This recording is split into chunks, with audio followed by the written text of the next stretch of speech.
भारत के reserve bank ने बुधवार को अपनी प्रमुख ब्याज दर स्थिर रखी है, जो घर, ओंटो, कॉरपोरेट और अन्य आड़ों की ब्याज दर को नियंत्रित करती है। मौद्रिक नीति समिति या एमपीसी, जिसमें 3 आरबीआई अधिकारी और 3 नए बाहरी सदस्य शामिल थे, ने बेंचमार्क रेपो दर को 6.5% पर स्थिर रखने के लिए 5 से 1 मतदान किया। विशेषज्ञों का कहना है कि आरबीआई ने घरेलू और अंतर्राष्ट्रीय अनिश्चितताओं का जवाब दरों को अपरिवर्तित रखकर दिया। तटस्थ रुख में बदलाव मेरे दृष्टिकोण में नीति के मोड़ का संकेत नहीं है। यह भाप स्तर पर एक रणनीतिक कदम है। आरडी फोकस बहुत स्पष्ट है, ये प्रोत्साहन पर स्थिरता है।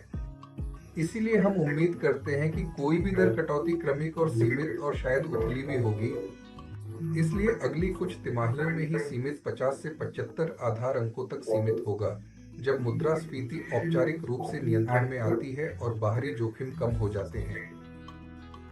ब्याज दरों को अंतिम बार फरवरी 2023 में बदला गया था, जब उन्हें 6.5% से बढ़ाकर 6.5% कर दिया गया था।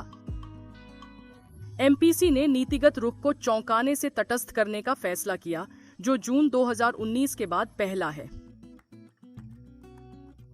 रुख में बदलाव निकट भविष्य में ब्याज दरों को नरम करने पर एमपीसी के दृष्टिकोण का स्पष्ट संकेत है।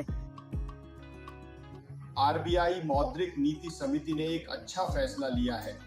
बेशक लोग ब्याज की दर कम होने पर हंसते, क्योंकि यह मोरात्रा और दिवाली होने के कारण लोग बड़ी खरीद कर सकते थे।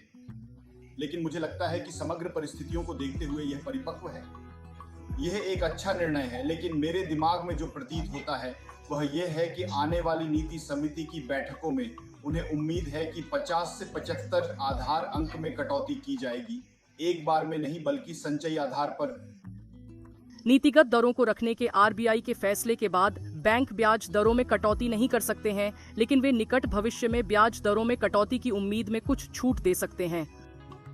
मौजूदा होम और कार लोन ग्राहकों को अगली एमपीसी बैठक का इंतजार करना होगा, जो दिसंबर के पहले सप्ताह में होगी, अपने ब्याज भुगतान पर थोड़ी राहत प्राप्त करने के लिए।